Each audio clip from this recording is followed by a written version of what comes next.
Hello, everybody, and welcome to episode 59 of the Titanforge podcast. My name is Ratnus, joined by Tettles. Hello, what's up, dudes? Hello, welcome. And Trell. Hello, welcome. How was your expedition around the country last week? Oh, it was great. I went through Colorado, saw a bunch of natural cool things in the world, and came home. Very, very, very cool. And just in time to get home as well for the push week. The push week to end all push weeks in all likelihood. Wow, there's been a lot of keys done this week. I scheduled a vacation on Tyrannical Week for a reason, actually. It's kind of funny to say out loud, but that's how bad the balance is. Yeah, I mean, even people who don't go as far as scheduling vacations, like you'll see the same people streaming beta one week and then live the next week and then beta the next week, and it's like, okay, when it's Tyrannical on live, that's when you go play beta. Oh yeah, I got to level my beta characters after the character wipe now. Ooh, great. Dude, my monk's 53.5. Where you guys at?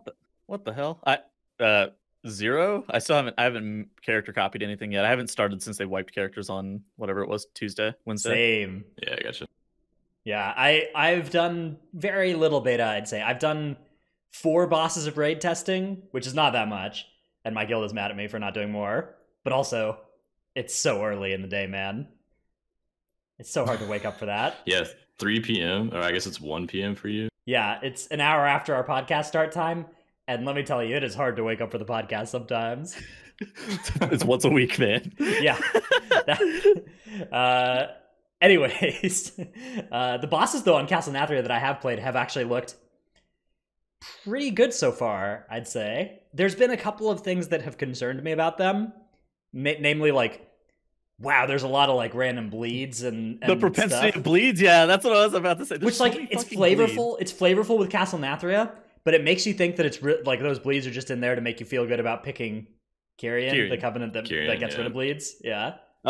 There have been a lot of King's Honor friends tweets on Twitter as right, of late. because you can play Dwarf and get that as well. Yep.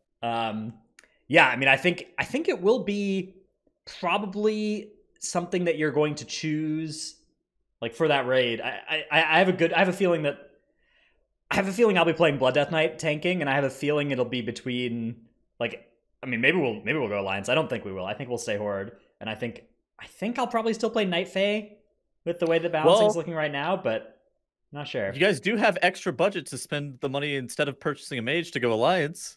That's true. Yeah, that's true. You can budget that in this time. You gotta factor all those various cost benefit analyses against each other. I guess, of course, our gold income has pretty much. I was just about to say, well, it looks like Gallywix has been dead now. Yeah. So for those who haven't heard, there's been this new exciting drama in the WoW community. Gallywix, the big boosting community that was responsible for, I'd say, the majority of, like, high profile, guilds boosting and everything like that, got taken down for RMT. So that source of income for our guild, source of gold income, is entirely gone. It's kind of unclear, though. Maybe the prices are going to go up now because it's, Gallywix isn't there, so maybe we'll be able to make a little bit more gold, but just some of our raiders will have to actually do some advertising themselves. I don't know. For the most part, we're just kind of we're kind of taking it easy the rest of the expansion anyway. As weird as it sounds, it does prove that using a middleman is more beneficial for your guild, because we've seen guilds in the past get caught up where a couple people are RMTing, then their whole entire guild gets banned out over a couple people doing RMT. So it looks like using a middleman may be the way to not get your whole entire guild banned for using dirty gold.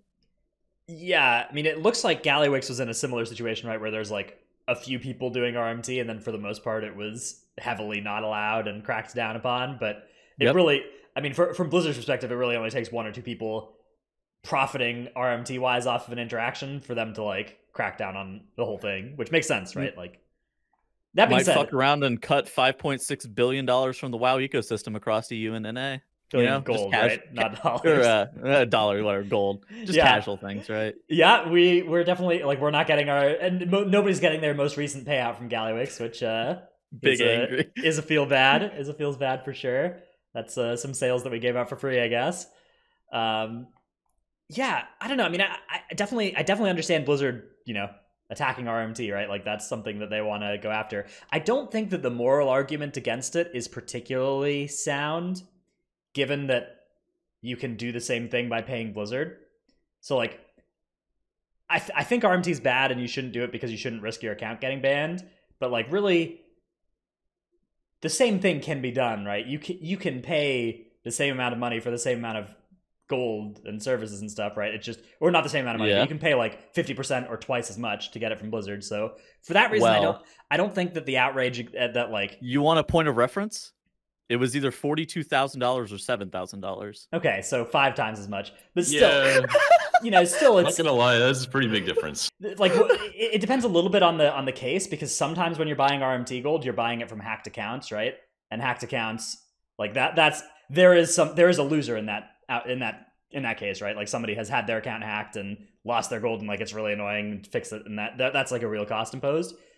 But I don't know, this kind of RMT, I wouldn't do it. I wouldn't get close to it. Once you hear that there's RMT happening, you want to just get right out of there. You want to make sure that you're not involved in it yourself because you don't want your account to get banned. But I do think that there's a little bit of a moral, like if you're morally opposed to that, but you're okay playing the game that has the WoW token in it. I don't think there's actually a huge like.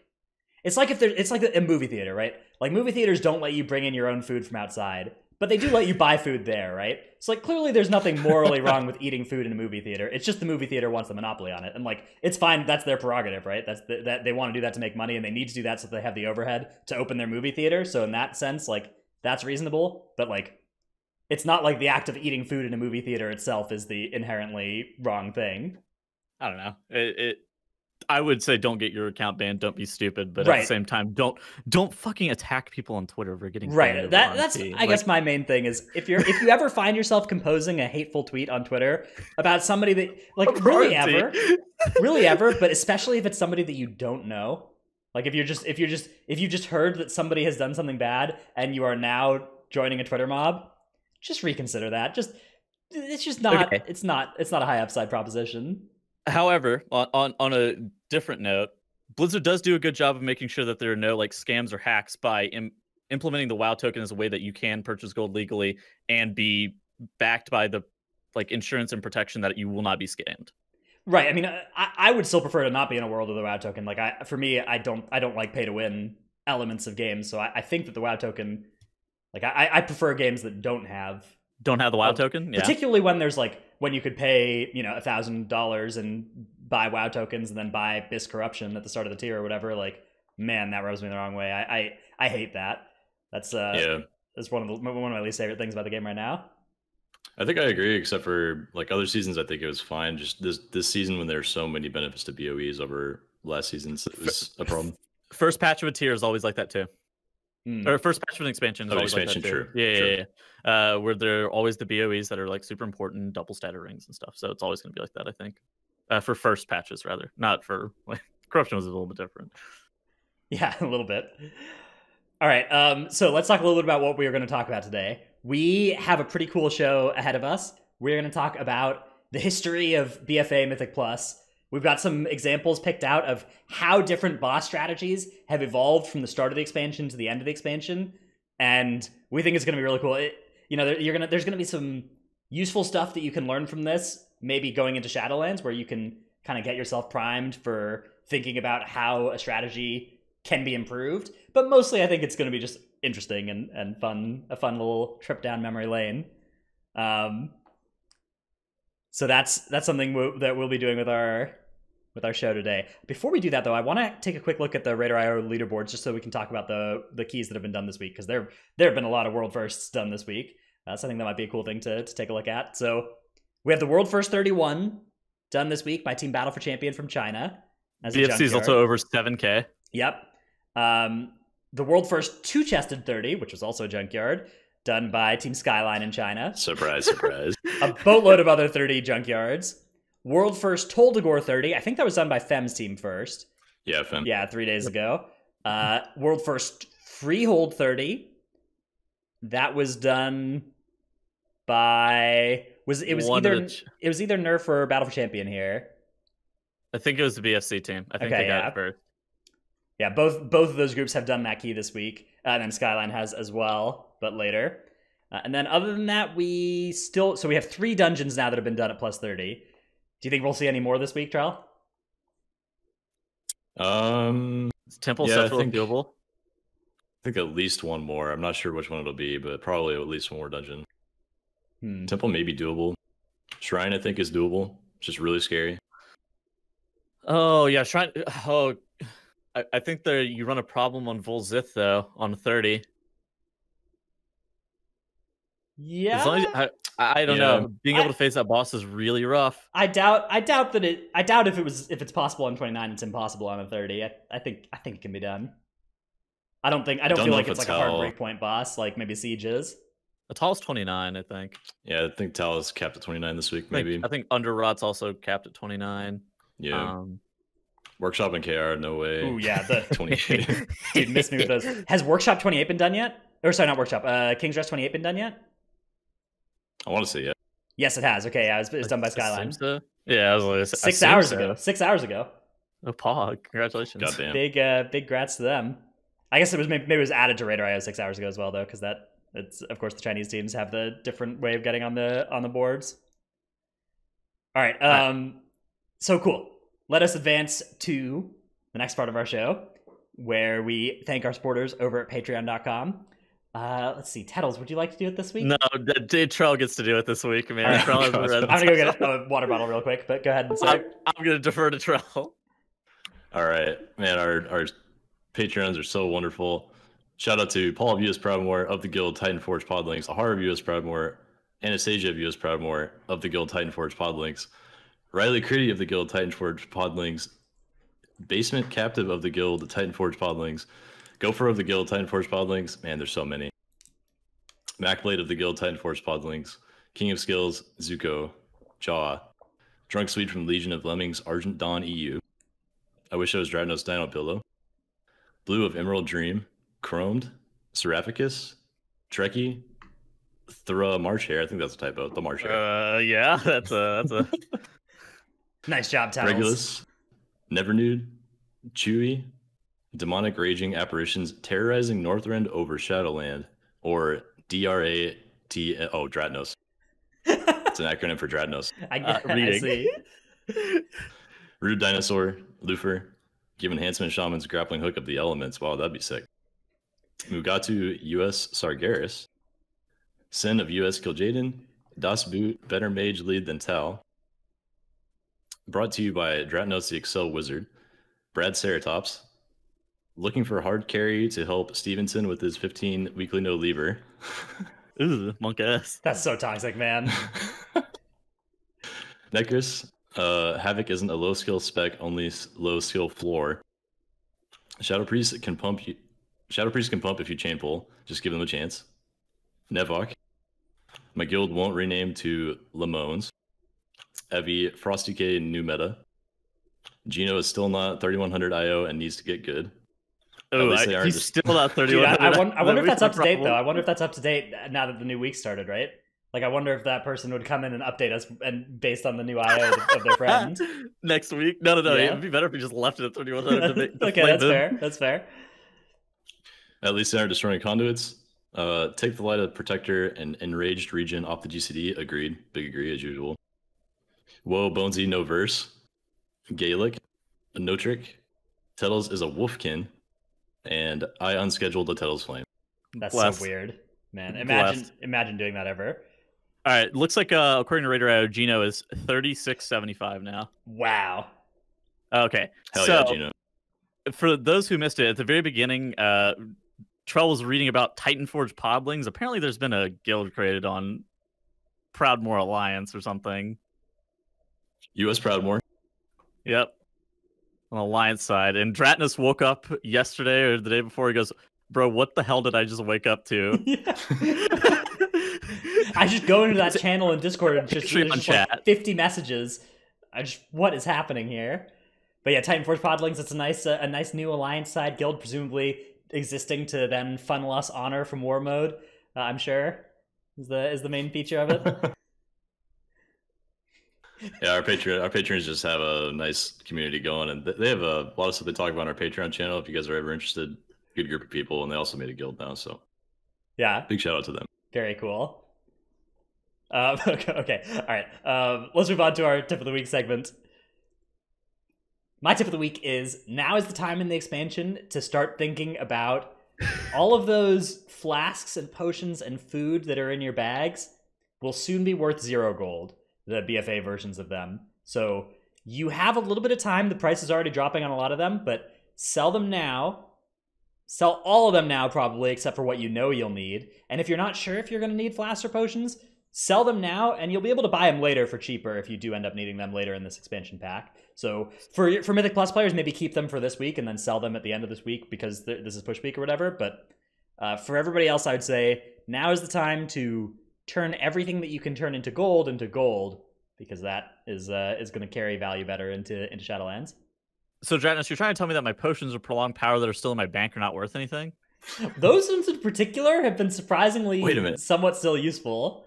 Maybe they're good in Shadowlands. Maybe the stats will be back to where they're good again. Dude, there's so many weird things with the level 60 stuff, like weird level 60 requirements that are still, respected or scaled around on beta. I'm sure they'll fix most of them, and they'll fix the ones that stay into live as they get discovered as well, but it is I'm using weird. Ghost Elixirs unironically in Mythic Plus right now from like Cataclysm, so yeah, stuff like comes back and in and out of metas all the time. Yeah, that's true. Although, the odds that like the main stat flasks from BFA will be better than the ones from the next expansion like ever is pretty close to 0. It's more when there's like a weird effect that you can get from a potion, which I don't know if any of the BFA ones really qualify as that. I don't think they do. I can't think of any off the top of my head. Maybe there's the one that gives you like foot or some crit shit? rating, right? It's like 20% crit while you keep attacking on target. Oh, yeah, that's true. That one, that's the kind of thing. Although I think that's crit rating, not crit chance. Maybe I actually forget. Either way, those kind of unique effects. Yeah, those kind of get added to this long list of like weird stuff that could be good again in the future for some stupid reason. But for the most part, I think it's safe to sell them now and then buy them if they ever do become important. All right, Trell, what's your tip of the week? My tip of the week is also related to Shadowlands. I think since there's so many new baseline abilities for every spec out there, as well as Covenant abilities, like usually Covenants give you 2 different active abilities you have to press. I'm adding like 4 to 5 keybinds to my UI. I've had to over the years here and there, just like add 1 or 2 keybinds, but this is like a big addition of new spells and abilities for every class that I play. So I recommend finding something easy for your left hand to hit or your right hand on your mouse, or mix the 2, and just like having a couple extra keybinds in advance. I used to not have an MMO mouse, and I had to buy one for Shadowlands because Moonkin's getting like 3 or 4 new buttons. I'm like, holy fuck. Yeah. I don't know where I'm going to do with these. Some of the new buttons are ones that you can maybe get away without keybinding, but I don't know. I mean, okay, first of all, every class is getting some buttons you don't need to keybind. And then there's some that are like questionable whether or not you need to keybind them. I hate gonna spellbook Cyclone. I wouldn't suggest spellbooking Cyclone. But like there's all kinds of like Primal Strike or whatever coming in for Elemental Shamans, like Eyes of the Beast and never shit. Gonna need this. Yeah, those kind of things that you're never gonna actually need that keybound, Even if you do want to cast it for some weird utility situation, it'll be out of combat. And there's a couple like really on the edge ones, like Death Coil for Blood Decay. Like it costs the same cost as Death Strike, but it's also, I don't know, maybe there's like one situation out there that I would use this, so I'm like really on the fence of whether or not I should keep mine. Whenever you turn undead or whatever. Also, isn't Death Coil rain? So that's yeah, one, but you also have Death's Caress. One use of it though is to heal yourself when you Lichborn. Yeah, whenever you Lichborn, you get insane healing from it. Which is true, yeah.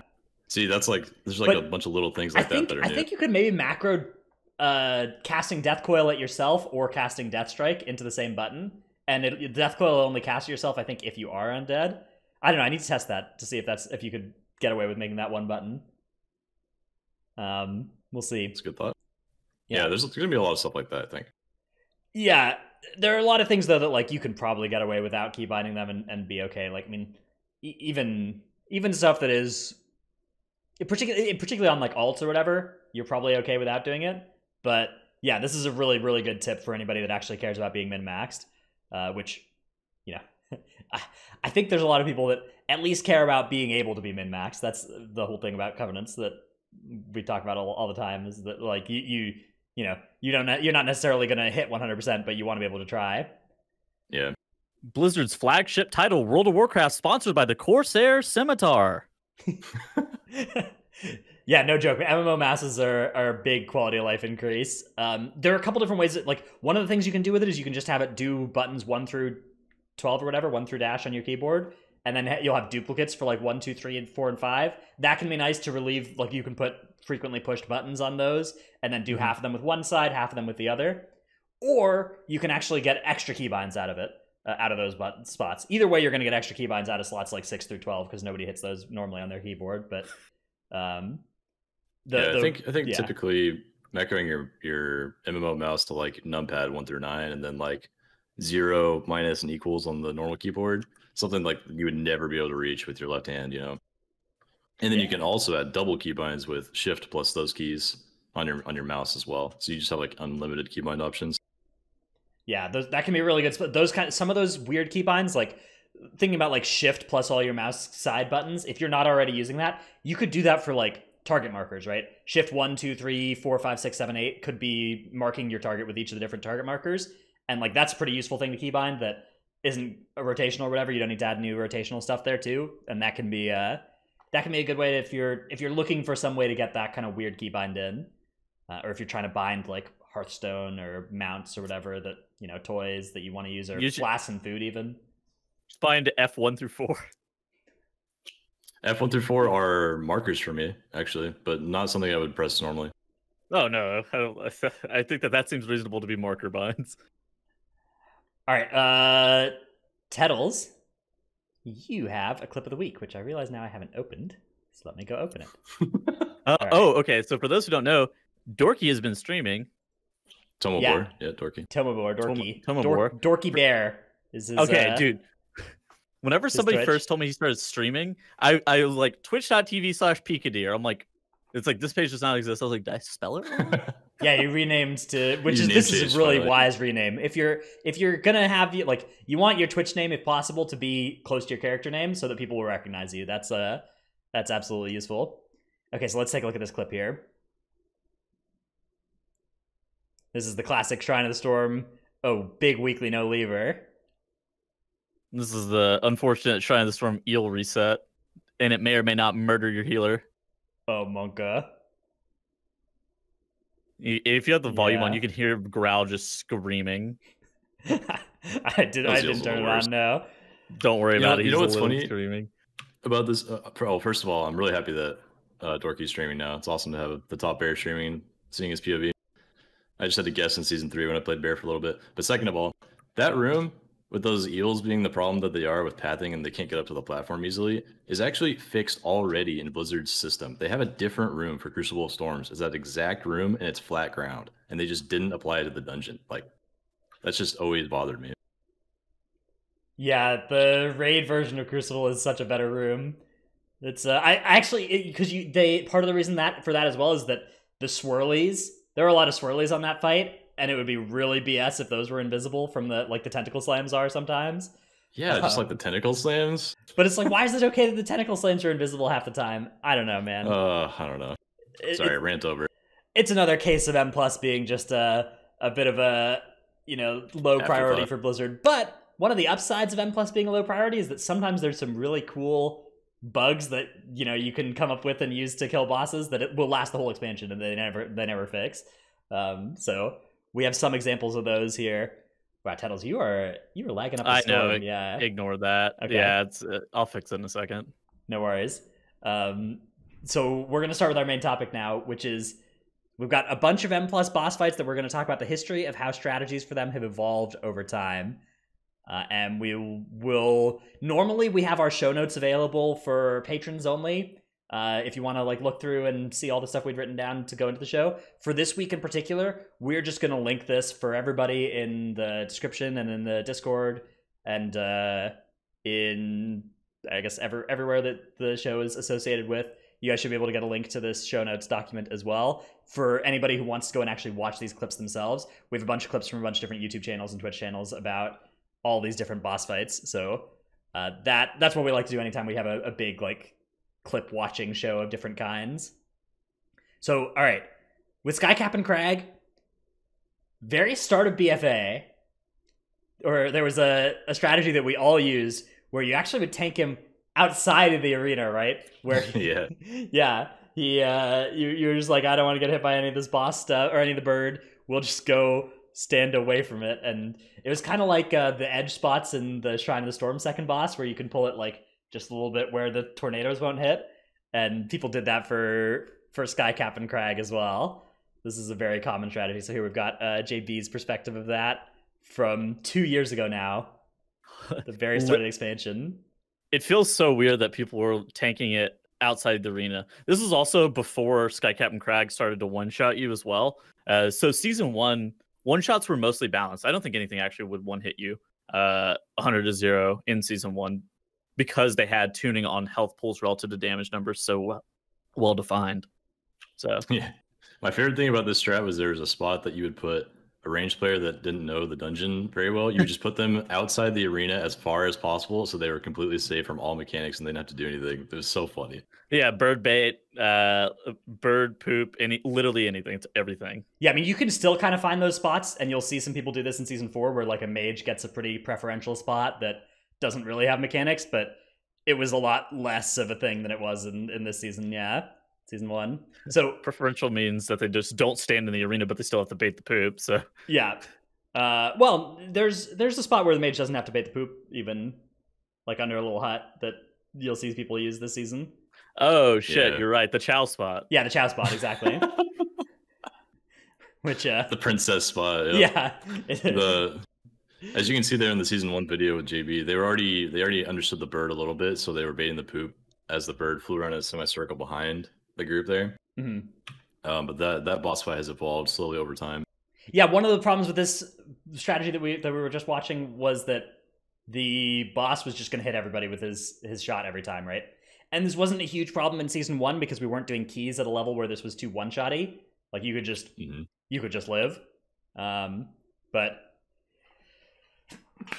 I think the main thing that changes strats like that is that from season 1 of an expansion to season 4 of an expansion, as an example, probably like double the amount of the abilities at the highest level will start one-shotting the group because of scaling.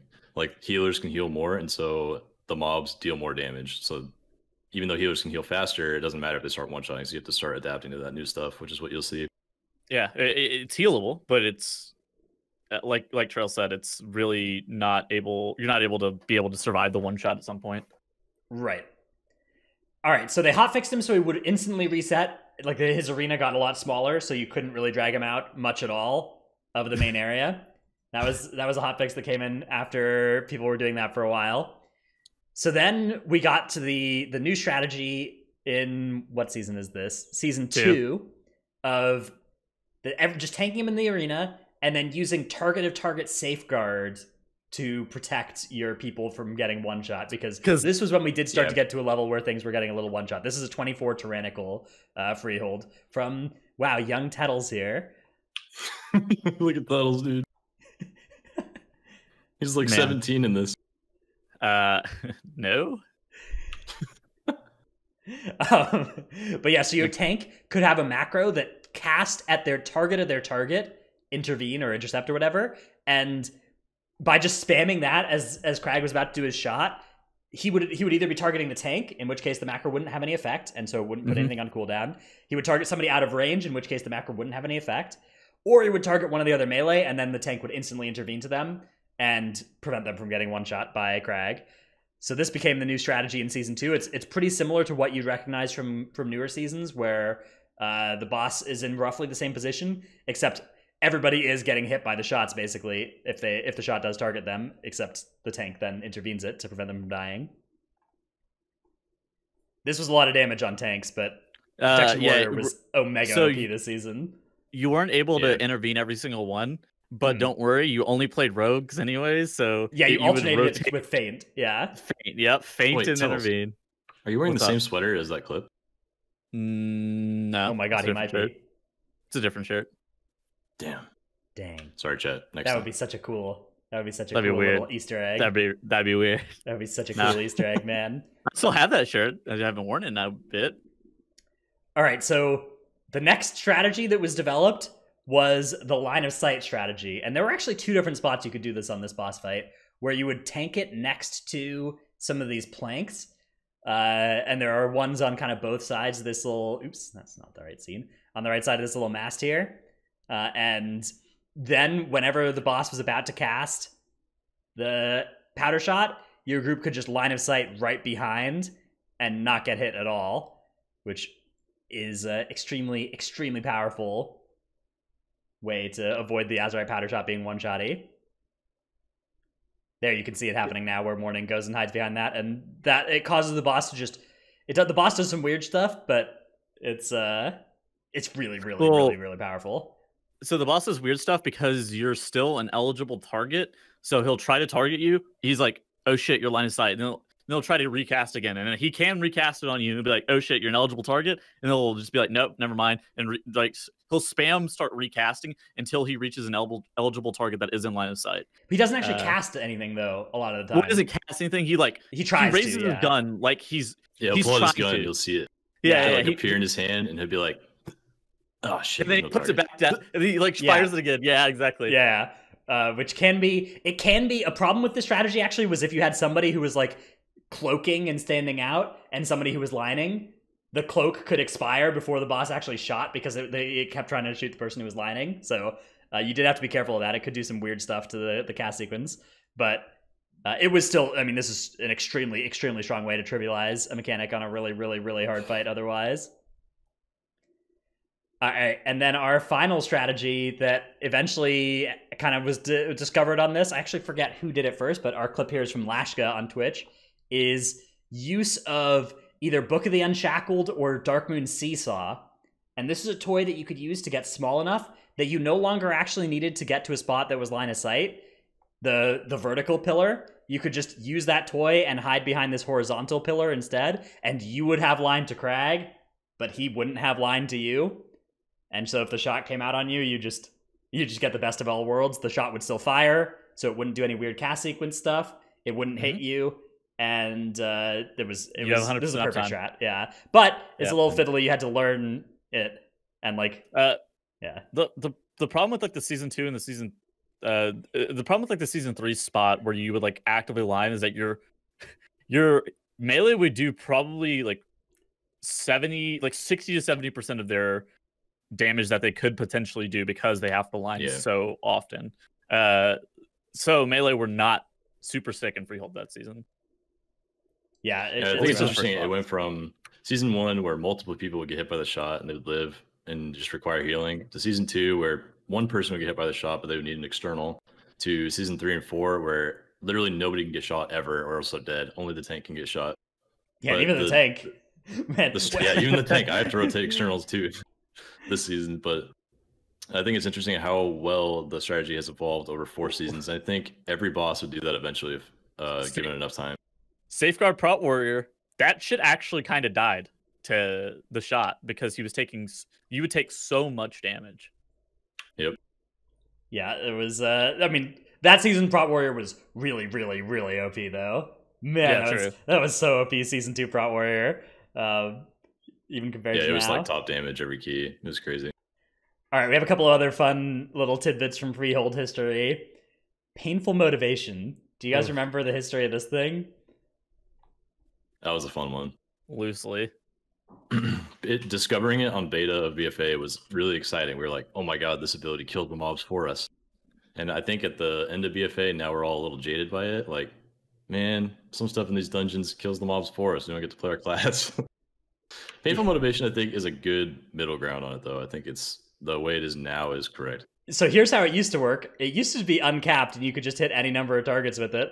You can see that happening here, where every single one of these enemies was all grabbed up and then hit by the Ring of Peace, and then all of them got hit by the Painful Motivation. Ooh, lots of spawns of Gahoon, though. Like all the guys. Yeah. Good times. Mm-hmm. That's hilarious. Extremely powerful. You could I think for a while you could Painful Motivate like Ludwig as well. and just kill him with a painful You motivation. can still do that one. You could painful motivation bosses. Yeah. That's the logical conclusion of the history of it is you just spam polymorph on him to heal him back up and let him just painful motivation over and over again, and you take him around. Unfortunately, we don't have any clips of that, but that was a wild time. Yeah, then they nerfed it so it could only hit the Ravager and 2 other nearby targets, and also like not the bosses. And that has turned it into. I mean, you still use the Ravagers; it's still extremely powerful to have 3 mobs die for free. And you see some finesse actually used with like getting the right targets near the Ravager. There's actually some difficulty there. Teams mess it up a lot, but it's a very different thing. And I actually think it is in a really good state right now. I think Ravagers and Freehold are like you don't get much count from them. It's hard to get the count from them, and it requires some execution to do it. If like you need to do it quickly or safely or both if you're really good. And it's only one pull, right? It's it's not like Spotters where it takes the entire key to like really utilize it correctly, you know? I mean, you know what's weird to me? I think the Plaguefall barrels are bad design, but I feel like the Ravager and the Plaguefall barrels are kind of similar. Yeah, I mean, so the downside of the Ravagers is that like it's just right to do them, right? Like if you're not doing at least those front 6 mobs that die for free to the Ravagers, like your route sucks. You know, that's just it's just wrong to not be doing it. So I do think that when there's optional stuff like that in the route that is just like clearly like here's free count. I can see a rebalance. Yeah. There's a lot of barrels. There's not just like one pile of barrels that you can optimize around like Ravagers. There's just a bunch. That's fair. Right, yeah. That's the difference between this and the spotters and the barrels and the cannons, right? It's just the amount of, like, there's a hard cap on how much you can get from Ravagers unless you try really hard and do polymorph stuff. But even then, that doesn't work this season because the dot ticks so hard. Yeah, I mean, the barrel at least is also capped, right? Maybe. Yeah, but it's more impactful. Each barrel hits 5 targets, right? And there's a lot of them. There's two piles of barrels. Says 4. Chat says 0. I'm not sure. Okay. There's 2 piles of barrels. It's capped at 5. So you're gonna kill 10 mobs with barrels total? Well, the barrels can hit one another, and there's like I think it's a pile of 3. Okay, so you're gonna kill 30 mobs there's total. There's piles of 1, 2, and 3. Assorted everywhere. Yeah, exactly. There's piles of 1, 2, and 3. But they can hit other barrels, and they commonly do hit other barrels. Okay, but like best case still that is like 6 barrels is 30 mobs getting hit by it, right? If you did perfectly. I guess, yeah. Yeah, so that's a lot more than 6, right? Sure. All right, 9. Or 9, I guess, is in Freehold. But the backpack has a lot more difficulty to use Ravagers with because like there's going to be 2 mobs that don't die to Ravager. Yeah, in that backpack. Exactly. So like that you have to fight those no matter what, or unless you're doing it at the end of the dungeon, in which case that's a cool strategy as well. So yeah, I agree. I think the Ravagers are a good way to have stuff die to itself. Although the reason it does die to itself is because of a weird interaction, right? Like, painful motivation isn't supposed to just one-shot mobs. It's supposed to cause them to lose 3% of their health per second. That's dungeon. It just scales. Yeah, it scales with key level. It double dips because they do more damage. So they're doing like 800% more damage or whatever in a high key. So instead of doing 3% of their max health, it's doing 30% or whatever of their max health per second. And that means they die really, really quick. Yeah, it is bugged. It's funny. Yeah, it's because it's a max HP damage. It's not flat damage that keeps up with their health. It's max HP damage, so their health is going up, but that doesn't matter. It's just the damage is going up too. So it's really it is a weird interaction that I don't think is intended, but it do be that way. All right, another cool. Okay, I guess let's move on to the turtle. The turtle is a fun one. Yeah. This was a strat in season 1 only until they fixed it, but it was a strategy that someone found eventually where you could start the dungeon on Mythic 0, go kill Ludwig, and then this would be available in the key right after what I'm doing here in this clip. Yeah, Trothak was just hostile back there. You just fight him. And you What's up, Trothak? You didn't have to do the pig or Ludwig. You just did Trothak. Man, this was OP. This was so stupid. It was so good. For a month, I held out and I was like, I'm not going to be in any group that does this. I think this is an exploit. I think people are going to get banned for doing this. And then obviously that never happened, and I learned my lesson that like I was just giving up. How does this always happen? So currently on Live Realms, there's that shit in Underroute where you kill the double faceless corruptors at the end of the dungeon, and you could just jump down into the pit. Like you don't get the port, so you like can take fall damage, but now you can just jump down and get the 4 free the for free count from the Awakened mob, and you get to skip the Double Faces Corruptor that's at the end of the tunnel. Then normally starts the thing. How does this always happen where you complete the event in Mythic 0 and then it's just active in Mythic Plus? Yeah, I mean, it's because Mythic Plus starting a Keystone like manually flags a lot of stuff in the dungeon, and they need to make sure that they are resetting all the right things. That's fair. Just doesn't always do it. Yeah, there's actually another one in King's Rest. For several seasons, I think there used to be a wall at the beginning of King's Rest that you had to wait for with RP, unless you did the RP right before the key at a specific time and then activated the Keystone like as the RP finished. Yeah. And then you didn't have to wait 10 seconds. It was just like a little time save. Yeah, I remember that. They just made that door always open in M+ now, I think, to get around it because they couldn't bother actually fixing it. That was so funny. That was a funny one, yeah. So that, man, this was the thing where I learned to not try and be somebody who doesn't use these sorts of things, because Blizzard doesn't care. They're not going to ban anybody for using it. They never have in M+, and if you're just so weird. If you're just like trying to tell your group that it's an exploit and that you shouldn't use it, you're just actually just giving up IO for no reason. That's cringe, right? It was so, like when I did it when I was first doing it, I was like, man, this is such a big bug. Like, this is such an exploit, but like clearly the rules are different in M+, and it neither got fixed nor penalized for so long. I never did the temple backwards thing. That one was like too extreme for me. I knew they would fix it as soon as they found it, so I was like, screw that. I'm not about that one.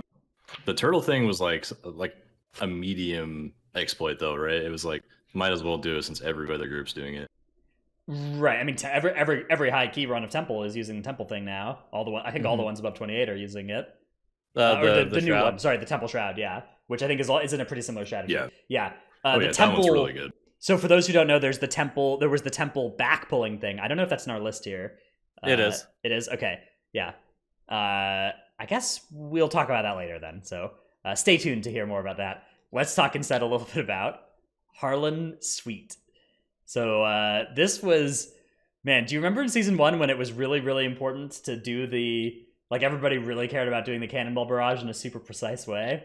I don't know how much groups still do it this way, but back in season 1, there was a lot of like rigid movement in like a triangle. Oh yeah, with the triangle strat, and like you have to be stacked up. You don't understand. This is the most important. Blah blah blah. And you're like, what? Well, so I think that was so scary because people would often pull the middle pack in season 1 because they weren't used to the boss fight like we are now. Knocked by the Swift One Saber and shit. Yeah. Yeah. Now ranged players are a lot more. They have a lot of history on this boss. And they know how to not pull the middle pack even if they get knocked by the saber all the time. So they could stand out and take care of the ad safely. But yeah, back then we did this triangle strat like really rigidly, and I think it was better for our ranged. They had less movement at the time, but I think now if we did the season 4 strat, it would have been totally fine. Yeah, so that was, I mean, Harlan Suite started out, the very first time you pulled it, just the cannonball barrage just covered the whole area, and you were just like, man, this sucks. I mean, I guess the very first time you pulled it, you probably just pulled the mid pack, and then the boss is really easy, but doing it in the corner to avoid that mid pack became the meta really quick, because that mid pack sucks. Oh, I don't think that I do not remember that mid pack ever being pulled in Mythic Plus. Yeah, it wasn't until MDI people found the best way to do an MDI. We had that strat when the boss hit 60%, you get near it, you run in right after sabers, and then you bomb it together, and it like doesn't really do any damage to the party if you do it right. Yeah. And so now we've seen that popularize more and more after MDI. So the cannonball barrage actually doing damage to friendly targets is a part of, I want to say it's like a part of the achievement for that dungeon, is like bombing the grenadiers or something stupid. There's like treasure chests you have to bomb with it, I think. Yeah. Something like that. And you're just like, the first time that I heard that you could bomb the packs of trash and it would do damage to them, I was like, there's no way. And then I heard that it did substantial damage, and I was like, oh shit. And then it's just like, that was season 3, I think, at that point too. And you're just like, holy fuck, it kills everything. Yeah, so here's the clip from 8 months ago, the first time that we saw this on the live servers, to our knowledge, from Anda's stream. This was because we saw it. It was in the MDI before a long time. Yeah. I've definitely been doing it for like 2 years. Yeah. It's a really powerful strategy, especially if your group has MDI experience. And yeah, you would like group up. There's a racing flag on the ground. Do you guys remember racing flag? Those are great. Yeah, there's a lot of in this season, people were using racing flag to target it with the trinket, so it would go and hit twice. that Trinket from Eternal Palace, but there was also Racing Yes. Flag Shadow Steps back when So you it could was play used- Shadow Step. I want to say it was used in MDI for like a full season before it was ever actually implemented on live. And I think that this team was one of the only teams that I saw Cannonball Barrage the mid pack on live. And this was like, there was like, I want to say 7 freeholds done on 25 in season 3, and this was one of them. Yeah, it's And really. it was, I think it was really the only impressive. one that used the Cannonball Barrage of mid. Yeah, Yeah, it's a really good pull. it is something that like Charles saying, like, you know, groups have done it on live at different times, but like being like that meta strategy that actually does the like top level freeholds thing for the longest time, freehold at the top level, particularly before they nerfed its timer, you just never needed to do that. It used to be freehold was 36 minutes, now it's 33, and there was a lot less time. Man, back when you could do Ludwig and have 3 extra minutes, or skip Ludwig and have 3 extra minutes, it was such a forgiving timer. Oh my god, freehold was so free. Yeah. All right. So stupid. Still is. Yeah, it's still a really easy dungeon relative to the others.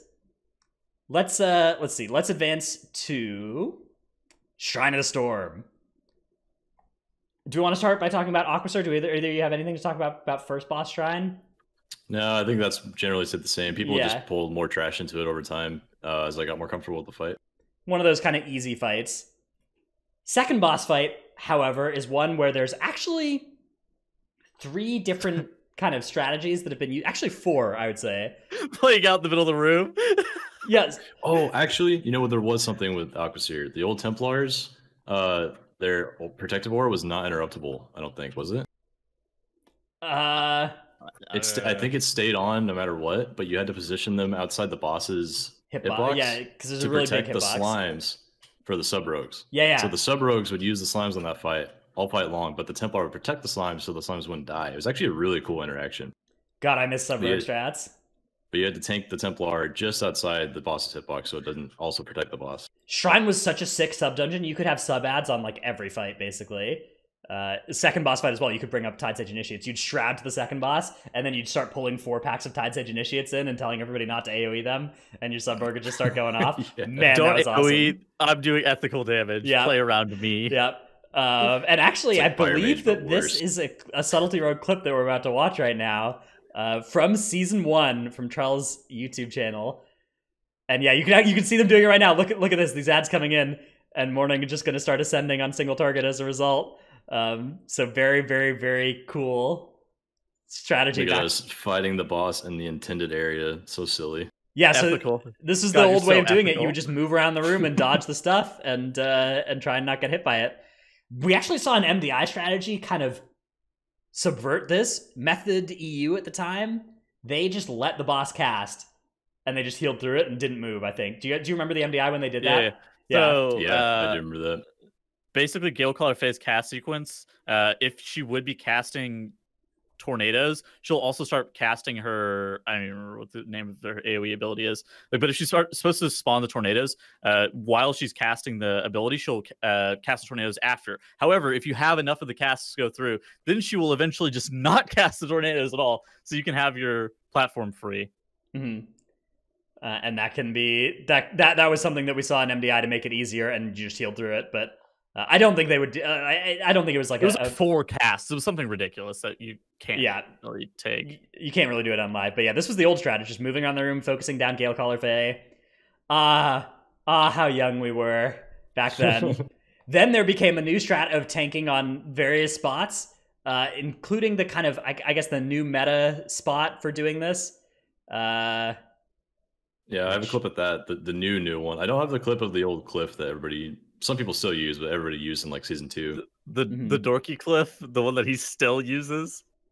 Yeah, let me get this one set up. Wait. Okay, so Dorky's? I have a clip of the far left spot, playing. This is that's what I use. This is the I would say this is actually not the most common way to do this boss right now. Yeah, this is the far left spot in the boss room, and it's a spot where the range and even the melee can avoid most of the tornadoes, and the rest of the group can dodge fairly easily. There's another strat kind of mirrored on the opposite side of the room as well, which also has similar effects. It's a little bit easier, but a little bit less damage. You're going to have a little bit lower uptime, and a little bit more of the wards are going to heal people because there's less room to maneuver the bosses and still be in range of melee. Trell's POV, people started doing that in season 2. That side was used pretty heavily in season 2, and you had people stand outside of the arena. And then I want to say in season 3, it was either Team D or Battle for Champion. They started using the cliff side, and they also used that little rock that you can stand on to not get hit by the tornadoes, and they would just like kite back and forth between. So they were the first people to do the other cliff. All right, then after that boss went down, there was actually a lot of different strategies we've had over the years with what to do about the trash after second boss, and this has really evolved a lot. Let me show you a little bit of what it looked like in season 1 to be doing this area, and I remember doing this as well. We killed all 3 ritualists. Yep, we would just kill those. We would just attack them. I started watching and doing research for the show notes, and I was like, I wonder what people did after Tide Sage Council in season 1, and I was just baffled that everybody was playing the fucking ritual. Yeah. I did this 5 enforcer poll yesterday, by the way, on live, and I hadn't done it for like a year and a half, and I was like, man, I remember doing this every time we did Shrine. Yeah, this is so wild though, because then afterwards, people kind of developed that later on that like that trash was just awful, right? And you would just skip the whole thing, and you would. Ritualists are cursed. Yeah, ritualists being like very inefficient and not like their bad ratio of health to count, and not possible to be pulled with other stuff really because of how kick intensive they are, and how hard they are to move. So and how bad we were at the time as well. Yeah, the strategy turned into Death Run instead, where you're just gonna yeet on through there and die. Or this would be where if we were playing the correct faction, we would shadow meld, but we are not, so we had to deal with battle reses and stuff instead. So you just run on through. Everybody would. This is before Awakened, which completely negated the need for any kind of strategies like this ever. But back in the good old days, you actually had to run through. Yeah, this is a season 2 move. And yeah, you just get through, die, and the rogue has gotten through and vanished, and we actually got a B-res coming out there, so that's all that needed to happen to get the skip to work. If only we knew to walk over the pixel that resets all the mobs by then. Yeah, so I think I have a clip of that as well that we can watch next. That's the next one. Yeah, so this is the further evolution of this. This is the first time I ever saw this clip from with D on Twitch, and this was incredible evolution of the strat here. That one pixel on the stairs that you walk over there, the mobs would just snap to it. Some of the mobs would snap to it, and you would just walk through, and then they would all reset. Everything that you were in combat with would reset, and you just skip this whole thing without needing to do any trash whatsoever or deaths. This is silly. 1 minute. So absurd. Yeah. I have a question. What did groups do in season 2 that didn't have a B-res? You just ended the key. I remember running out of B-reses. Like, we would finish Tide Sage Council, and then all of us would realize at the same time that we had to use our last B-res in that fight, and we were all just like, heck, the run's over. Oh, actually, you want to know? I actually remember what people did. The tank pulled the fucking enforcers and that ritualist off to the side, and the rogues got the Resto Druid through, and the Resto Druid masked everybody in season 2. That's what the strategy was. I remember trying to do that, and it was not a high success rate proposition. You could also use the engineering knife, which is a 50-50 res out of combat. Yeah, we tried that too. That's right. Yeah, but yeah, people pulled like basically all the true sight mobs to the side and had the Resto Druid run through with the rogues. All right, let's talk a little bit about what happened on Volzith at different times in history. This is a good one too. this is a really good one. Yeah, season 1, you could just get that healer damage buff on anybody else, and the way you would do this is your healer would just outrange the boss, and then Volzith would just give it to your boomkin instead, right? It would target a caster, right? It target anybody. Okay. It could target anybody that's not tank, basically. It could target all of your DPS players. Dude, I thought I remembered it always going on our boomkin, and there we just saw it go on a boomkin as well. No, because you wanted it on your boomkin for the first set because they were playing Lively Spirit and did just stupid fucking damage. Yeah. Okay, yeah. So, anyways, you just started stacking up Whispers of Power on your whole group, basically, and this boss it would melt if you just did the mechanics and didn't take any damage never mind. ever. I'm being told that I'm an idiot and that it prioritizes ranged.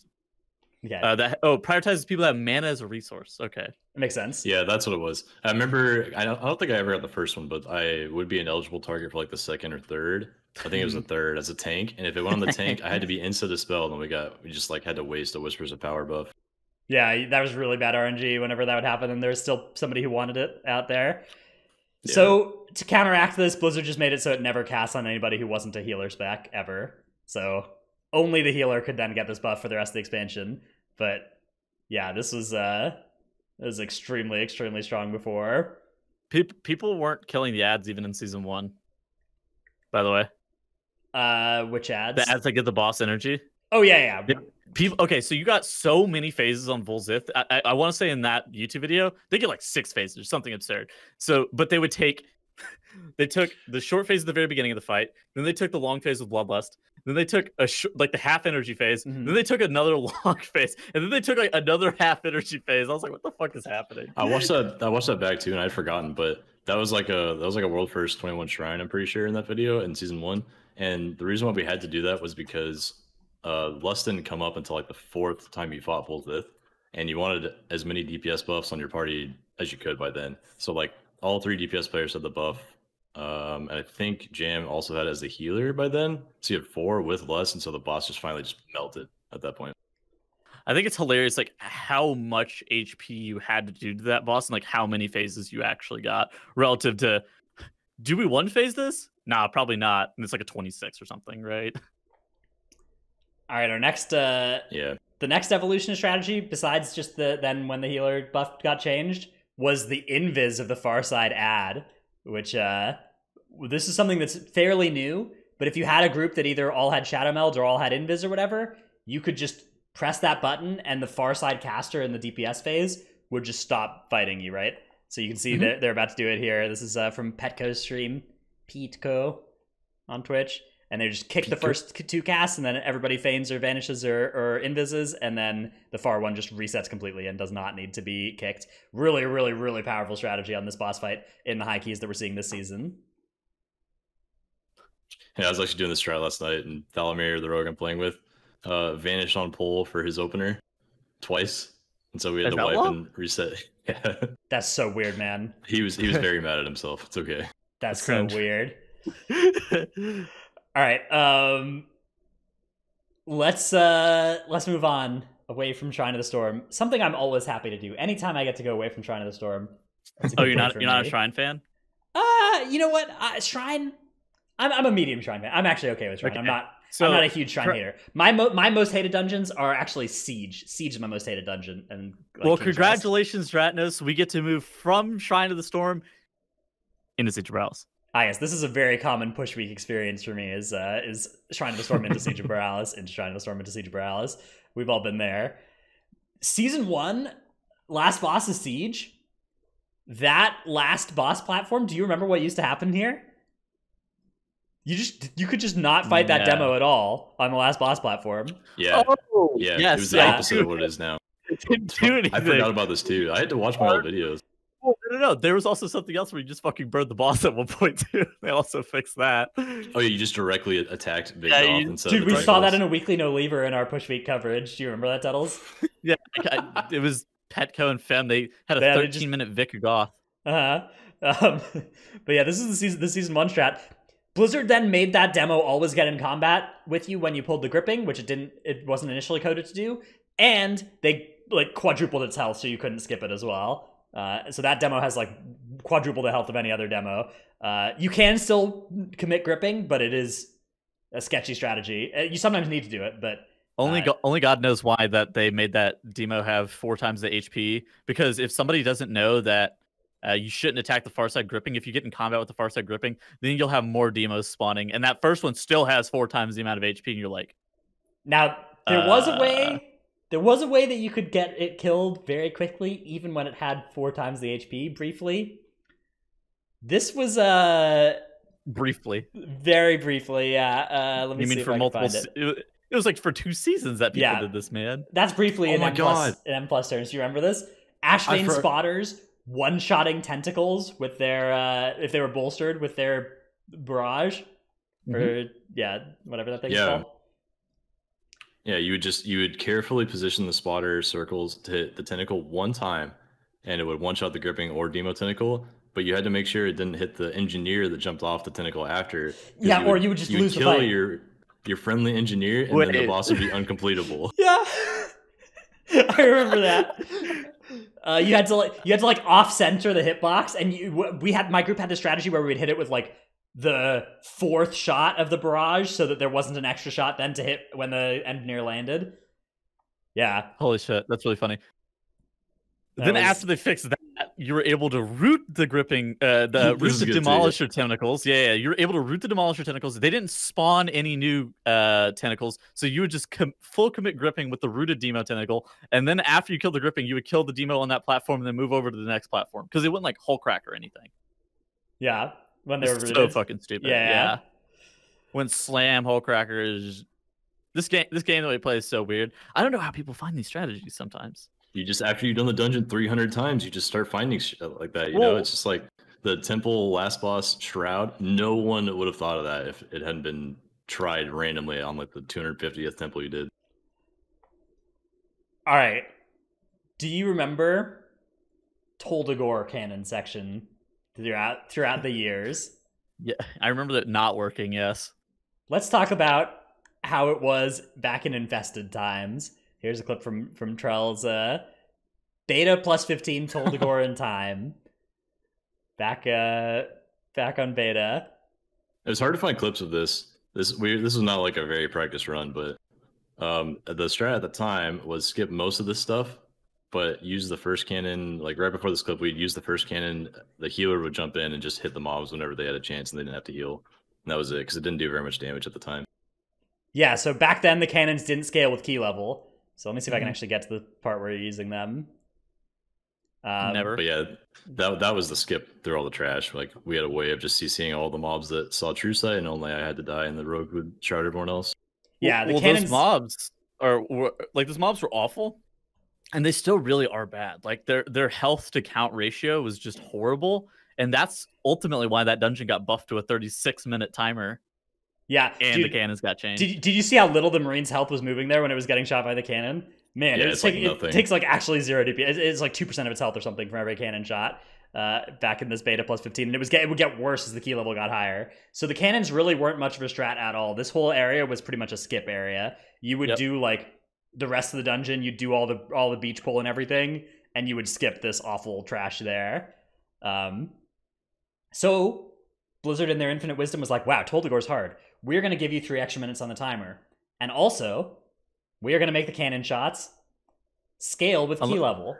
And unlimited. Yeah, well, they were still unlimited. They had always been unlimited up to that point. And so we got this beautiful, beautiful new cannon case. This is a season 2 from Trell. The first time he rerolled the Prot Warrior and everybody hated him for it. Where he would... the first time, yes. Yeah. Like you can see we've already cleared a lot of this trash. We're playing like from the side rooms at this point because it's just so free. Oh, yeah. You only needed 35% enemy forces. You only need 35% enemy forces to be able to go all the way up to the very top. Yeah, you which just basically the strategy level. The strategy went beach pull, big beach pull, like most of your count beach pull. Just how like you would skip the middle floor. You'd skip like everything. You would just get your buffs, and then Jess Hallis floor. You killed like what was absolutely mandatory there, and then you're just all the way up. Yeah. I remember we would trigger our second reaping wave with the cannons, which is 40%. We triggered like 3 different reaping waves here. I think we just farmed count at this cannon for like 10 minutes. Okay, do you remember very early on when you could hit the reaping spirits before they became active, and you just wouldn't get reaping waves either? Yeah, that's right. They changed that. But you could actually still knock them back with the cannons before they spawn. But yeah, you just one tap the reaping waves with the cannons pretty effectively. So you would death run all the way up to this cannon area, right? You wouldn't actually kill anything, or maybe you would kill those 2 mobs, that officer marine. You'd kill very little, yeah. I think you would maybe kill, but you could just shoot those. I want to say you death skipped because there was that hallway pack that you couldn't skip otherwise. Mm-hmm. Yeah, some groups would pull it, skip that, and some would skip it. And yeah, you would just, this area it was just so free. Even if your tank died, you just had infinite cannon shots as long as you kept the person alive. You would just, it's whatever. None of it matters. Your rogue would re-trick somebody else, and the rogue would be like, line, it's fine. So then Blizzard, in their infinite wisdom, decided that this was not okay, which was smart. So they nerfed the cannons, not necessarily the way that I would have done, but they made it so they had 5 shots. And this actually led to some... It made Toldagor a pretty weird dungeon for the rest of the expansion, in that, like, wow, there was a lot of pressure on just how you use those 5 cannon shots. I actually didn't mind it. I thought it was kind of a cool, I felt like that was a good direction to take it from where Season 2 was. I would still rather not have them play such a big impact on the dungeon, but... Well... Yeah. That dungeon is ungodly hard for pugs, even still. Right. No, that's the downside, I think it's fine for us coordinated groups, but for pugs, that's just like impossible. Like you have to be a rogue to get in the cannon, basically in a pug. Yep. You have to have really good coordination with the rest of the group and not shoot your tank. The entire group basically has to like line of sight constantly and CC and do all sorts of things that you can't really move the barrel. But yeah, with this high coordination strategy, we figured out that even with our 5 shots, which is only enough to kill like one pack with one set of enemies with 1 shot left over, that could be a large set of enemies using stuff like Ring of Frost, Ring of Peace, AoE stuns and stuff, and versus Vortex. Yeah.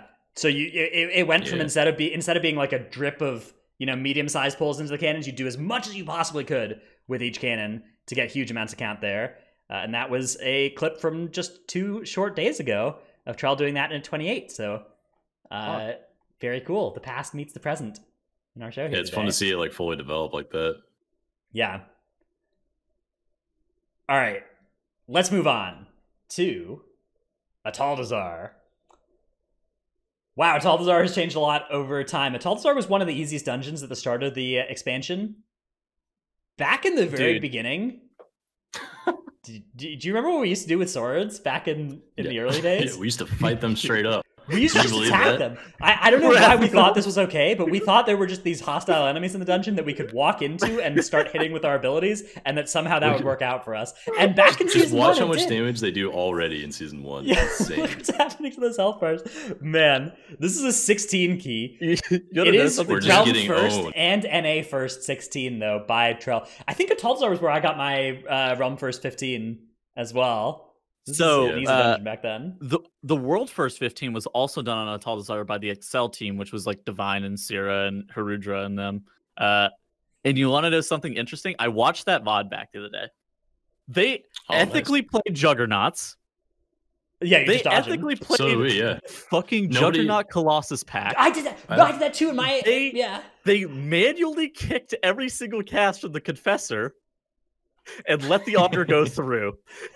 Yeah, they let Wildfire go through. It's crazy how all that stuff changes.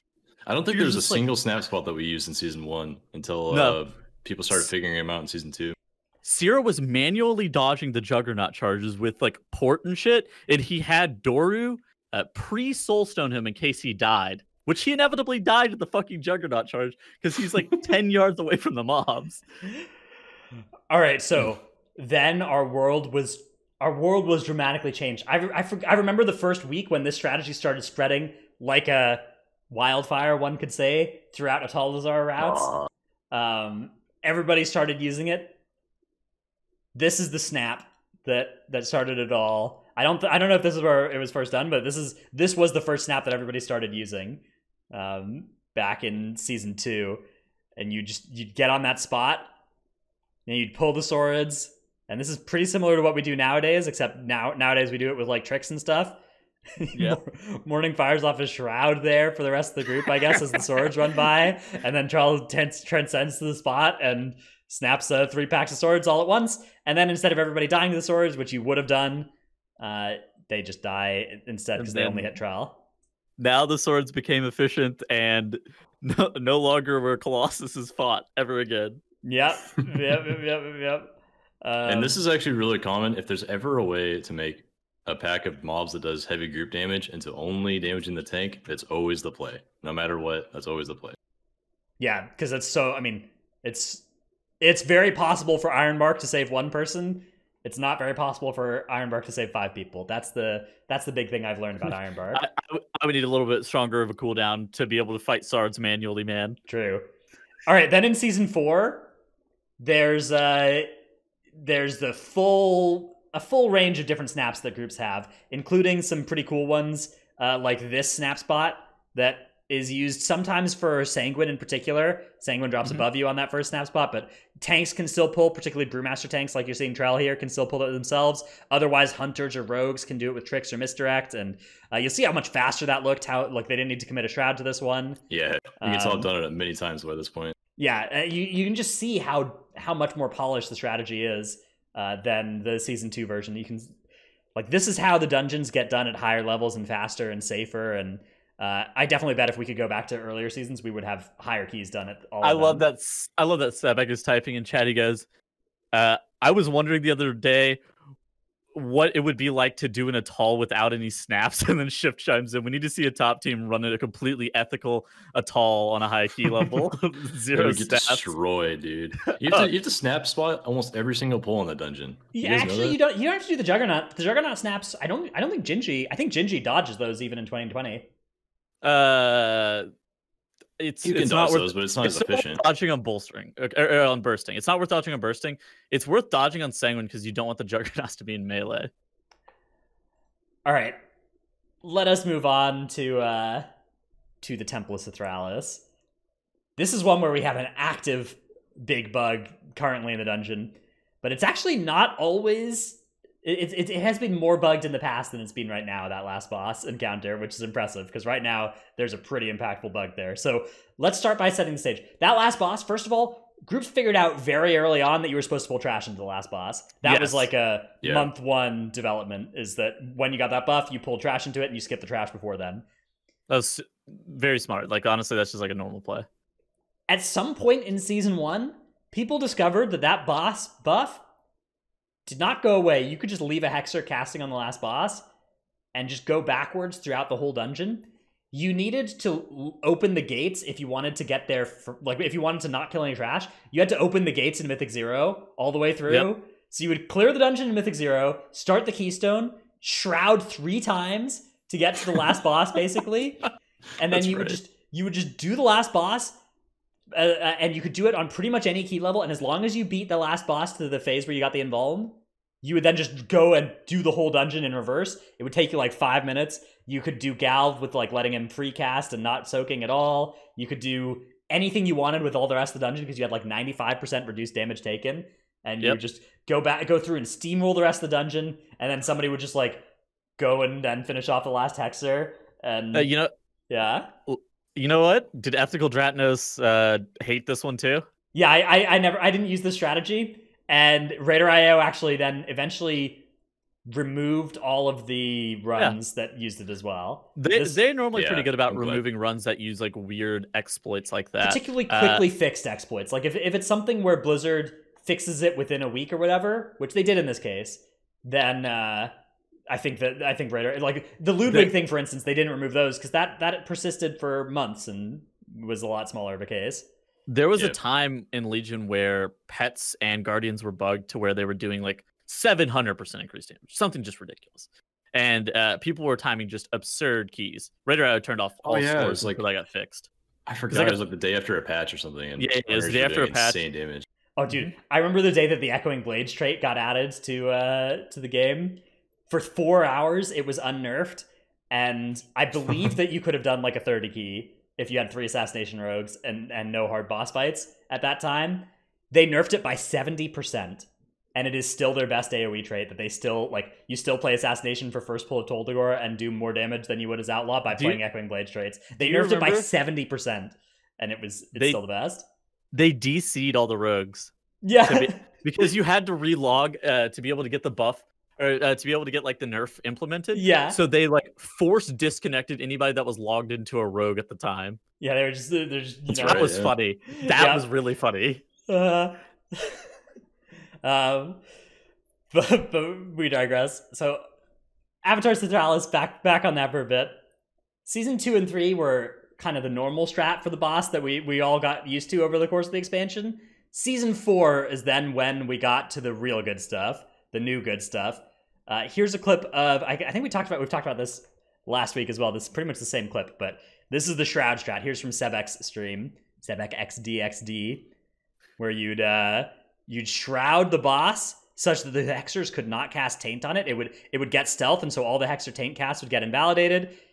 And then instead of this boss fight doing the pulse AoE damage, instead of the boss fight spawning Witch Doctors, none of that would happen. The Hexers would just follow you around, not melee, and the boss would be healable, and you could just do this whole thing super easy and actually fight 2 awakened enemies with the boss as well. Yeah, it's actually so insane. If you do it right, the boss doesn't do the AoE pulse because it stops doing that pulse once it enters the intermission after phase 1. I actually so you're think technically already in that intermission. It's astonishing to me that people were messing it up because I realize how easy it kind of is now that I've seen it like a couple of times. Basically, the criteria is you have to have the Shroud active and you have to cloak the pulse, and like that's literally it. Yep. That's actually all you have to do, and I don't know how. I mean, it's always easy to say in hindsight. Well, like, you also need to not get this strat's meleeed easy, by but- anything. You need to not get, your tank needs to not troll you and let you get meleeed by an awakened mob or a heart guardian. There are 3 mobs that can kill you that spawn in different spots all at the same time. Like, Yeah, fair. that does it's reasonable for that to go wrong. You do have Vanish to help you a little bit against it, but like there's a lot of technical. You know, it requires you to press some buttons in a kind of weird sequence, and that is always hard to get right. But yeah, it is definitely reproducible 100% of the time if you know what you're doing. All right, so that strategy is something that exists right now. It's existed for a month and a half, 2 months now. Yeah, something like 2 that. months, something like that. And I think it's really interesting that it took this long the X-Pack to find. It's like, we definitely could have been doing that from season 1, I'm sure. But since we, for one, used Shroud to get down there until this season, it was probably just like never put through a rogue's mind to test I mean, independently. we've of had the Shroud Shrouds before the in boss. season 2. We had 3 rogues in that dungeon, or 2 rogues. Yeah, that's at a least. good point. So I'm we had a surprised we Shroud. didn't find it in season 2. Yeah, I mean, it's just one of those things that you don't think of it. Like, why would you use Shroud there? You know, that's until you know that it bugs the boss. It's not something that crosses anybody's mind. And this is exactly the kind of thought process that like just trying out random abilities like Shroud. Shroud in particular is one that you should just try that on like every boss fight in Shadowlands. Just see what it does. See if it does something weird at different spots, and maybe it will. All right, let's move on to the Underrot. Do you remember season 1 Elderly Axa? Well, First off, we have even before that we had season 1 Shroud before Yeah.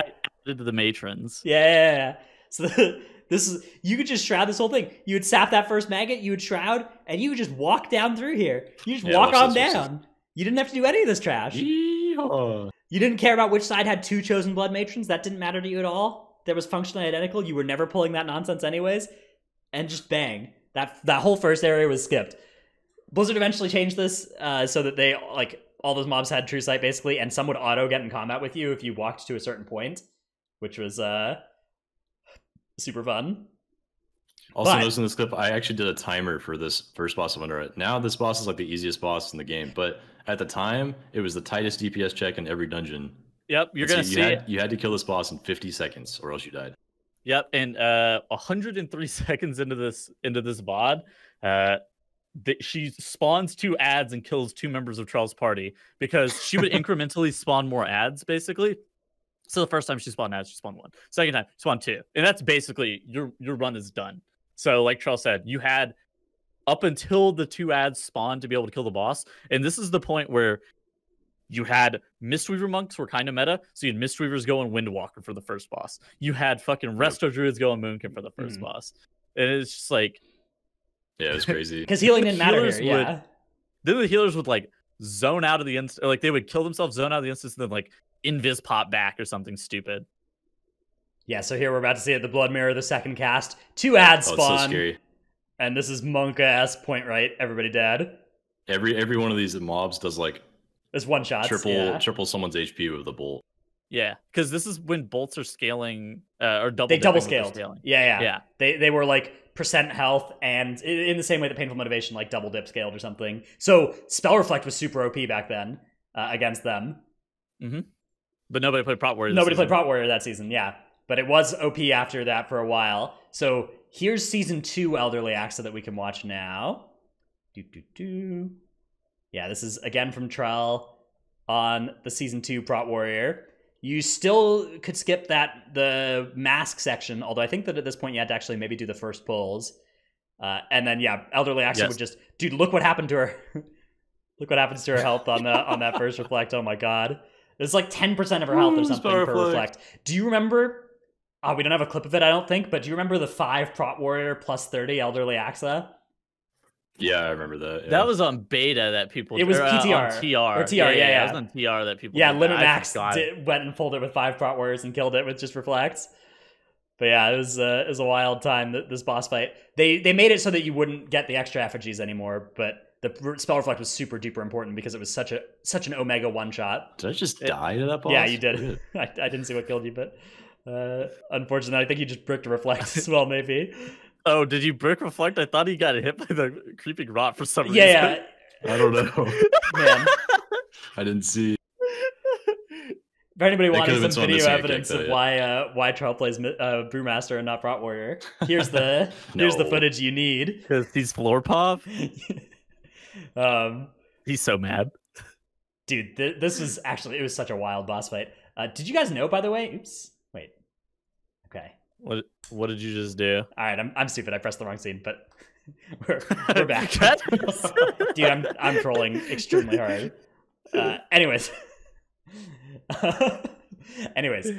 do you remember like Death Knights could grip the mirror images, but you couldn't seize them with anything else? So like in season 1, you actually had a little bit longer if you were playing Death Knight on that first boss because you could mass grip the next 2 spawn and you could like grip kick, and so you actually got another like 5 or 10 seconds before everybody died on that.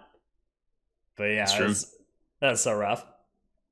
All right, so they eventually changed it so the spell reflect was a little bit less OP on that boss. It's still good. It still does like 3% of its health. Okay, well, it used to do 3% of its health, or it did 45% of the ad's HP whenever you would reflect the bolt back into it. Mm-hmm. Something just absurd. So you'd always reflect the ad's bolt because you didn't have enough kicks for both at once or whatever. Yeah, it was about a 67% nerf apparently to Blood Bolt damage. So yeah, it went from 10% of the boss's health to like 3. And notably, it made it so it didn't one-shot your tank anymore. So it no longer became super crucial to kick all the Blood Bolts. Back in seasons 1 and 2, you would just, if a cast ever went through, it was over. You were dead on the axis. And now that's really not true. You can have it kind of chain cast on the tank, and they're usually kind of fine. Yeah, I can the take boss like 2 is or a 3 3 in a row. melee kick. Yeah, the boss is a 3 melee kick rotation. So it's like hard to be able to get correctly anyways, right? If you didn't have like grips for the ad and you had a lot of melee, like you needed to nuke that ad down because otherwise you were going to run out of kicks. Yeah, it was really rough. Maybe it's 2 melee kick rotation with fucking double rogue or something. Dude, that boss fight I think is the most different from season 1 to season 4. In my opinion. Do you just remember the experience of like trying to stack shield wall, last stand, spell reflect, or not spell reflect, but shield wall, last stand, demo shout, and like still dying to embark and still dying to I do a remember Blood Bolt? getting one shot through that. Yeah, you're just like, man, how did that happen? It's not fair. All right, we've got a couple of dungeons left here. Let's move on to King's Rest. We've Shadow of Zool. A good little history lesson here. Do you remember old Shadow of Zool? Back in season 1, you could actually knock Shadow of Zool. There's some Ring of Peace on Shadow of Zool, yeah. Yeah, he was really easy to kite because of this. You could like keep him in place and be exactly at the 30-yard threshold where you could go in and out. Okay, so what I remember a lot about Shadow of Zool is Blood Death Knights would take the what is it? The Beastmaster, the archer guy, and they would use the piercing shot. Yeah. They would use the yeah, it would just knock him all the way down the stairs. Yeah, it would knock him down the stairs, and if you knocked him onto the stairs, then all of those puddles that you see right there would be Z-axis, just regardless of where you're standing on the stairs. Yeah, this is even back in season 1, this thing hurt. But it hurt nothing like it does now. Yeah, it actually looks like I'm taking no damage compared. This is a high key in season 1. Yeah, it was a 20. I'm taking like nothing. That's like I didn't do a 20. That's the highest king dress that was done. Yeah, that was the top level basically in that season. The part of the problem though is like your healer wasn't able to top you. So while you're not taking as much damage, his relative healing power is also substantially lower. Right. If you were at 30% health, you were not 1 global away from topped like you are in the current season. Yeah. All right. So in season 3. A new strategy was developed that completely removed Shadow of Zool from the video game. This was the Demon Hunter skip on Shadow of Zool. So you would just walk around Shadow of Zool with Shroud. You actually didn't even need Shroud for this if you didn't have it. You could use like a Dark Moon Seesaw to get past the brazier on the left. Yeah. But yeah, you'd get through here, and then everybody would just hang out by the gate, and your Demon Hunter could double jump over and pull the boss, and then you could auto it through the wall and reset this it. one from my POV, there's a much better clip from any demon hunter who's done this. Yeah, Evade's But perspective that's in the the group as gist of well it. has you can see the demon hunter process of like double jump backflipping over the wall off of like the candlestick spot Yep. into the thing, and yeah, that was really really really really really good because Shadow Zool sucked. They nerfed it since then. They nerfed its damage by 6%. No, they nerfed its health. Oh wait, They nerfed its health. they nerfed its health. Its damage is totally fine. I forgot. Its health was Yeah. nerfed by 6%. Yeah. It'd be cool if someone Because his could health was why that compile. was inefficient. I wish there was some compilation out there of all the nerfs that have been done to Zool since its inception, because there have been like at least 7 nerfs to that thing, and he's still the most overpowered mob in all the dungeons combined. Well, now people just kite him. Yeah, often. Well, I mean, some people in pretty high keys still face tank him all the way through, even prot warriors. And one of the things about Shadow Zool is that prot warriors get hit the hardest by him because he's just pure magic damage. He does still auto as well, and if prot warriors aren't putting anything into shield block on that fight, then the autos actually also really hurt too. And you're just like, it's so sketch on that spec. So yeah, people will like do a dead zone kiting thing on him, but it's still nasty compared to skipping it. All right, let's move on to Waycrest Manor. I couldn't think of much in here. I think the biggest difference was like season 1, people really didn't know snap spots, and so the Gloom Horror pole was really interesting to me. I had to like really optimize every time they jumped. I'd have to be at range and have a movement speed buff so I could dodge their jump. Yeah, so this is the Ring of Peace for the first jumps. Although even then, some of them are still getting their damage through, like they do. We're all idiots. Yeah, for manually playing these mobs. There's trees, and now watch this. Charles gonna roll out. This is really cool. They get vortexed back in though on this one. So the targeting me because I'm farthest target. I take no damage, and then we're back in. I think I have to do one more set, and then they die. Yeah, so this is going to be the one you're actually going to have to dodge because you don't have ring or vortex. And yeah, there's a typhoon coming out, and you're just like torpedoing and running as quick as you can. Even still, you're getting hit by most of these. But you have bark up, and they're staggered, and they're not meleeing you very much. So yeah, this is the old Gloom Horror strat. You just run around in circles and kite them. And and you still died at the end. Yep. I still die, yeah. Yep. Those mobs are not fair. That is life without snap spots in a nutshell, for sure. As I said, we are idiots. Do you remember back in early days as well, the maggots in Waycrest Manor would do sanguine and bolstering and bursting on death affixes? Mm-hmm. Not just them, but in Shrine of the Storm, the little blobbies would do it as well. Mm-hmm. Yeah, the blobs with like the second and like fourth pulls of Shrine, typically you just have like 20 seconds of bursting. Yeah, from all the little animated droplets. They had this patch where they rebalanced that, although for some reason they never hit Minion of Zool or Tidesage Initiates, which those are the mobs that are, to me, are pretty offensive that they still do the on-death affixes. Yeah, do you remember back in Season 1 whenever Minions of Zool did on-death affixes? Really happy that they fixed that. Kappa. But yeah, the droplets, man, the droplet bursting was so scary, actually. Yeah, that and Sanguine, actually. They would all drop so much Sanguine. Although there actually is still nonsense that happens with droplets. Do you guys know this mage nonsense where they scuff mages ignites? Corpses will mess up mage ignite proliferation, and because they're target capped. Yeah, it's due to okay. So there's a target cap in the game which currently exists, which is 20 targets, but for some reason corpses also count to the target cap for mages ignite spreading. Yeah, so it's just like if you do a big pull with a lot of droppies, the droppies will just keep eating up the ignites, and but what if we just got rid of mages? Yeah, I mean that is something that that may be happening in Shadowlands. Perhaps at least some of the mages I know are thinking of not playing it next expansion. So we'll see. I hope they pick Moonkin.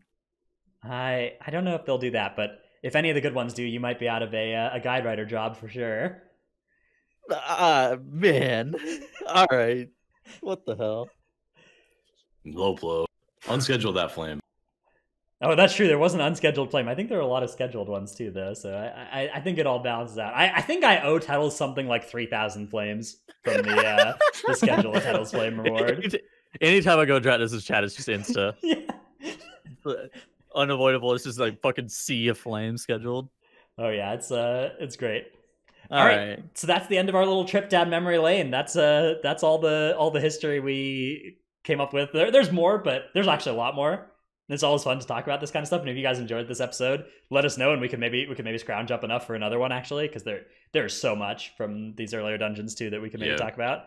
It would be hard to make a part 2, but this is really fun. Yeah, or even like a Legion version as well, if we can remember that far back. But man, honestly, one thing that I've realized from this is how much my memory is like I would not have remembered a lot of the stuff that we had to actually go and watch these clips to remember these strategies in a lot of these dungeons. I watched I had to watch like YouTube videos and just be like, wait, we're so stupid. Why did we do this? Yeah. And it's just like, there's a lot of shit. I was looking for something in a specific video of mine, and then I'd watch more of the video and be like, oh, this is actually more interesting. I'll just use this other part of the video I forgot about. Yeah. The skipping Shrine of the Storm thing actually just caught me off guard. How many ritualists were playing? Because they also played the left ritualist and opened up the skip that I don't think anybody's ever used. Yeah. I think that was largely because of Sub Rogue. Like all those rituals come with Sub Rogue funnel with them. You wouldn't purge the sailors, and you would just sub them down. God, Sub Rogue was nice. Maybe slightly more efficient then. Yeah, I can't remember exactly. Probably not actually, but Sub Rogue really wanted to do it, so we were like, fine, give in to the Rogue. So we actually don't have QA for the show, but Gabe typed something in chat that I think is interesting that we could talk about a little bit. He says, I think you're going to see the meta evolve a lot faster in Shadowlands. I think so too. That is correct? Because I thought that are into BFA, and I feel like it didn't. Well, I think it still evolved faster than Legion. Like people figured out how to kick things and manage them better instantly, but I don't think they figured out the environmental stuff very quickly. I think this time in Shadowlands, people will find the environmental stuff a lot faster, or like random weird things like the Shroud on Temple. I think one thing that'll really push it is actually when the first MDI of Shadowlands is, or what the MDI looks like. Because like in BFA, we didn't get a Season 1 MDI. So for Season 1 of M+, there was actually not too much like heavy pressure on coming up with like spots, because a lot of cool strategies that are used even in high keys start from this pressure cooker of MDI practice, where you're like trying every spot in a dungeon, or you try pulling stuff on a boss and you're like, hey, this actually isn't that bad. And part of it too is that MDI, like while you're practicing, you have unlimited attempts to try a bunch of random shit. So you'll never know if like, do you really want to kite this pack in full? Do you think that this snap spot on this bench randomly is going to be good? Am I going to MD the whole entire dungeon into Razan? Normal things. Yeah. So those kind of strategies, I think, depending on when the first Shadowlands MDI is, that will be, I think, a huge Kickstarter into the innovation cycle for Shadowlands. Because the thing is, when Shadowlands launches, even all the high-end plusers, a lot of them are going to be busy with raid and stuff. A lot of them are going to be busy just like learning their new class and things. And for that reason, I think that at the start of the new expansion, it will be fairly like even the first few months are like there will be a lot of stuff that you're learning about in the new dungeons, but there's just such a huge wealth of new information to pick up that like the actual like fine tuning of strategies in M+, I think it's going to be much more of like doing that first 80% of the work rather than that last 20%.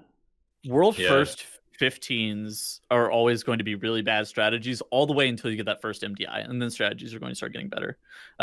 And people are also talking in chat about mobs not really snapping in Shadowlands, and that's because that they haven't coded that in yet, if I had to really guess. I think BFA was similar. The mobs didn't have their snapping functionality. Like, Blizzard didn't decide what mobs were going to do with regards to snapping until pretty late in the cycle. And I think that's going to be similar in Shadowlands, right? Because like the default behavior for a mob that doesn't have hard coding is that it will evade and then reset.